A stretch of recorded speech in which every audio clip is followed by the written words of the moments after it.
Bonjour à tous, aujourd'hui on se retrouve pour une courte vidéo sur les cercles de répétition en matière de pensée. Alors qu'est-ce que ça veut dire? Eh bien c'est simplement la répétition d'un même schéma, peu importe les changements qu'on essaye d'amener dans notre vie, on en revient toujours à la même chose et on a l'impression de tourner en rond, de toujours retomber dans le même système. Alors pourquoi?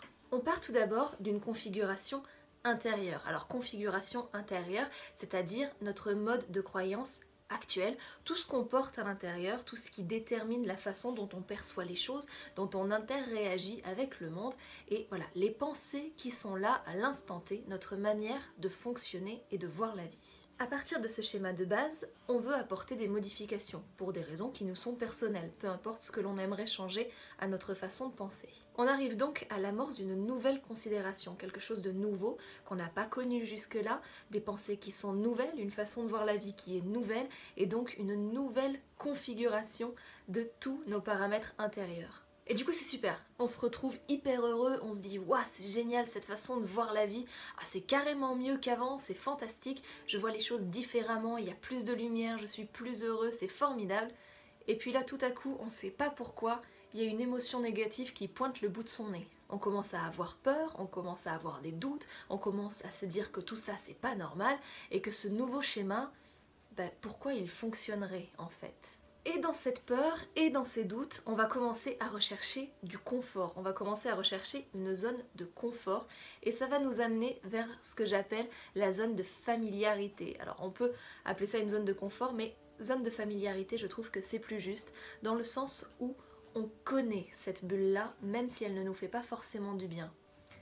Et c'est comme ça qu'on revient au schéma initial. Donc ce qui signifie qu'on est parti de ce schéma initial, on a amorcé un changement, on a créé de nouvelles pensées, de nouvelles choses, de nouveaux schémas, une nouvelle façon de voir la vie et le monde, puis on a eu des doutes, on a eu peur, il y a plein de choses qui se sont passées dans notre tête, et hop, on s'est ramené en cherchant le confort vers notre zone de familiarité, vers ce que l'on connaît, même si ça nous fait pas du bien, on est revenu sur ce schéma initial. Et puis vu que ça ne va toujours pas, on réamorce et puis on reprend des doutes, des peurs, etc. Et puis on tourne en rond comme ça en se disant mais ce schéma-là n'est pas possible, il faut que je revienne sur l'ancien, ou ça c'est idyllique, c'est pas possible, ça ne fonctionne pas pour moi, etc. etc.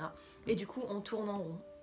Sauf que ce schéma qu'on est en train de créer, ce n'est pas qu'il n'est pas valable, c'est juste qu'on n'est pas habitué et on a peur de l'inconnu, on a peur de ce que l'on ne connaît pas, on ne sait pas comment ça va fonctionner, on n'arrive pas trop à faire des plans par rapport à ça parce qu'on ne connaît pas cette façon de fonctionner. Mais ce n'est pas pour autant qu'elle n'est pas valable, c'est juste qu'on n'a pas l'habitude de raisonner de cette manière et donc dans notre tête on se dit c'est pas normal, il y a un truc qui cloche avec cette version, je vais retourner sur la configuration précédente, la mise à jour, on verra plus tard. Et pourtant, quand on regarde un petit peu, quand notre ordi fait une mise à jour justement, eh bien il y a un temps de mise à jour, c'est pas instantané, il prend le temps de faire ses petites mises à jour. Alors des fois la version nouvelle est pas forcément mieux que l'ancienne, des fois c'est révolutionnaire, des fois non, des fois on a envie de revenir sur l'ancienne configuration, pourquoi pas, après tout c'est pas un aller sans retour, on fait ce qu'on veut, mais l'idée c'est vraiment ça, c'est de se permettre d'aller vers cette nouvelle situation. Si ça nous fait du bien, si on se sent bien dans cette situation, c'est pas pour rien. Si on prend peur, si on a des doutes, c'est pas pour rien non plus. On est programmé comme ça pour se dire ça c'est trop facile, ça me fait du bien, il y a anguille sous roche. Mais non, pas forcément. Donnons-nous le droit de revenir en arrière, de repartir en avant, de faire pourquoi pas plusieurs fois la boucle, peu importe. Mais disons-nous bien surtout que ce schéma-là, même s'il nous fait peur, c'est peut-être quand même le meilleur pour nous et qu'il n'y a pas de traquenard. Je veux aussi vous annoncer que j'ai sorti un bouquin, il est disponible sur Amazon notamment, vous pouvez le commander directement en ligne et je serai ravie que vous l'ayez en votre possession. Je vais en parler dans plusieurs vidéos, je vais aussi citer des passages bien entendu, je m'en inspire, déjà je vais piocher des petites choses qui sont dedans pour vous les expliquer en vidéo. Et voilà, je vais faire cette promotion-là un petit peu sur la page, bien entendu. N'hésitez pas, il est sur Amazon, je vous mets le lien en bas dans la description. Il s'appelle Fil de vie, fil de l'anglais ressentir, F-E-E-L, et son sous-titre c'est Éclairer votre monde, créé consciemment. Ça veut tout dire.